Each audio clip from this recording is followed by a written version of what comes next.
Welcome back to the Logos of Experience and Truth podcast, where I unlock the mysteries of the beatific vision of God. This is going to be the sixth and hopefully final episode of this mini-series focusing exclusively on creative thought, manifestation, law of attraction, and the secret. What I will discuss today, I think I'll try and at least get into some of the Star Wars Jedi Sith stuff because that's kind of the same idea. Obviously, a very modern sci-fi version of this, but still essentially the same in the use of the Force. But if you read the title of this, then obviously you understand that in trying to formulate my ideas around the use and or lawfulness and or destructive nature of utilizing this creative manifesting law of attraction type of imaginative give me what I want thinking, you have to stop and look at the areas where Jesus uses this, or at least question, was that the same thing or was it something different? The clearest one for me, at least, would be changing of, I can't remember the number, 3 fish, 5 bread, or 5 bread and 3 fish into enough to feed the multitude, the 3,000, the 5,000, whatever the number was. I've said prior, these types of details I don't really remember. I can remember the story though. Did Jesus utilize the same type of creative thought that we've been discussing to bring that about? Now, the first thing that should pop into your mind, especially if you're a Christian, is, yeah, but he's Jesus.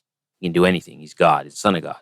But the whole mystery of Jesus the man, when you at least do your best to try and separate Jesus the man from Jesus the Son of God, is that Jesus the man was entirely obedient to the Father. And yet there must be something different that's occurring in the feeding of the multitude or in the healing of the sick and in the miracles that are attributed to Jesus versus creative manifesting thought, because that would imply, in this case, for instance, that Jesus knew there were only going to be 3 fish and 5 loaves. Jesus knew ahead of time that there was going to be 3,000 to 5,000 people there and that they were going to want to eat. Because the only way that this creative thought works in the case of Jesus in this parable story is if he knew ahead of time that this was going to happen and thus had been meditating on manifesting fish and bread for these number of people ahead of time. We have no sense of that in the biblical text. It's more the complete opposite reaction of Jesus, that he wasn't expecting such a large crowd is the greater sense, or at least he's in awe at the number of people there, or that's always the sense I got in reading the parable stories that have to do with him in crowds. He's eager to engage once he sees them, but it's almost like he didn't really think that many people were going to show up or something like that. So if you've understood what creative thought is, this focusing on some type of a desire, some type of influence into physical manifest reality through one's thinking, thought, meditation, focus, imagination alone, that process is most definitely not what Jesus is doing here, or in pretty much any of the miracles, unless we suspend the story details that were given and instead say that Jesus did utilize the power of God, since there's times where he knows the future, especially when it comes to his crucifixion. He always seems to know that, but then he also doesn't seem to know what is going to happen. Like, one of the things I've always felt is it seems like there was always still options, especially from us, for us. There were always options and choices that we could make, but he knew what was going to happen. Like, he knew it was going to most likely go this direction, but he was still holding out that it wouldn't. Maybe some people would make a different choice or something like that. like Pontius Pilate, he didn't have to buckle under the weight of the crowd cheering and demanding the crucifixion. And he could have said, no, I'm letting him go instead of Barabbas, right? So, you can imagine all this kind of stuff all day long, right? All the different things. And did Jesus know this or that was going to happen? And I just don't think that in our particular case of creative manifesting thought, as in all the stuff you see online of how to make or bring or manifest $1 million or winning the lottery or whatever in that vein, that is not what Jesus was doing. Now, obviously, you can get into more depth of that, of, well, what does Jesus, if we look beyond the traditional idea of Jesus as an actual man, Jesus as the Son of God, if we look at that and interpret it in a more personal sense of, well, what does Jesus represent for us as a reader or experiencer of the story in the gospel? Well, then Jesus represents, for instance, I spoke about this in my podcast episode, the Logos of God.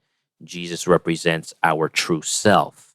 Now, obviously, that still implies that you believe that there is something within you that is true versus not true. That implies that you have seen inside of yourself that there are aspects to your mind and personality and thoughts that feel like they are not you, even though they are occurring in your mind, in you, but that they feel not you, like they were implanted within you in some way. And thus, only if you've determined that would you even be able to probably consider, well, if there's this false self, then there must also be this true self, which is the law of correspondence or duality. That which is on the left has to be on the right. It's one of the ideas of the devil. If the devil is real, then God must be real. It's one of those paradoxical methods of understanding something in a deeper way, as long as you can use the mental alchemy skills of going from one side of the pole to the next in the law of polarity. Perfect segue into talking about Star Wars and the Jedi versus the Sith. Let's see, today's date is July the 2nd. Finished watching the Obi-Wan show. Much better than that train wreck that was Boba Fett, but seemed kind of low budget, right? I mean, I know it's a television show. Seemed a little bit low budget in some senses. In others, it seemed like it wasn't. But I enjoyed it because I'm one of those that actually liked the original trilogy and seeing the rise and fall of Anakin, even amidst all the garbage in the other movies. But that particular aspect of the story, I at least appreciated the attempt at trying to show somebody falling utterly to the dark side, as Vader did and does. In that Jedi and Sith idea, if you go to those original prequel movies, the way that Obi-Wan and Anakin speak of the use of the Force, especially Anakin when he's speaking to Emperor Palpatine before he's the Emperor. They're in that weird music ball opera thing, and Anakin is trying to make the case that the Jedi don't use the Force to find power, that they use it to be selfless and to help others, where Palpatine counters and saying that they do, and that it's no different than the Sith. It's just the Sith embrace that aspect of doing for themselves as well as whatever else it is that they want to do. So, an aspect of this creative thought manifestation can be derived, of course, from examining the Jedi versus the Sith in Star Wars. As long as you're looking at the use of the Force in the same manner, that using the Force in a selfless way probably won't bring about any negative repercussions upon you. But the other way, it seems to destroy any and all of those that are part of the Sith or that go towards the Sith. gives them power, gives them wealth, but also destroys them. I think I've run out of steam when it comes to this creative thought stuff.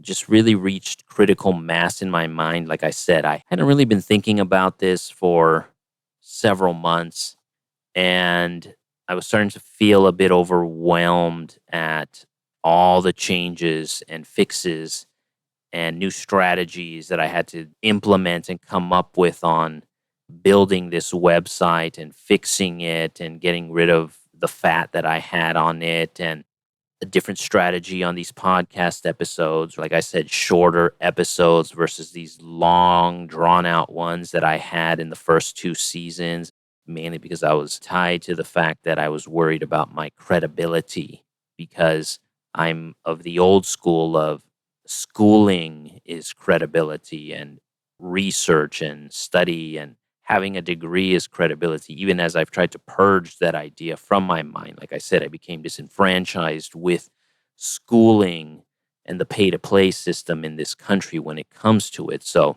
it's still there, doesn't ever fully go away, but that's what I was worried about in the first two seasons. And so I'm trying to implement a new strategy here. And I think I've covered it in these 6 episodes now. There is just a danger with seeing that low hanging fruit of all I got to do is think and get exactly what I want. Are there no consequences to this? And what does it mean? So, hopefully, I've been able to shed some light on that.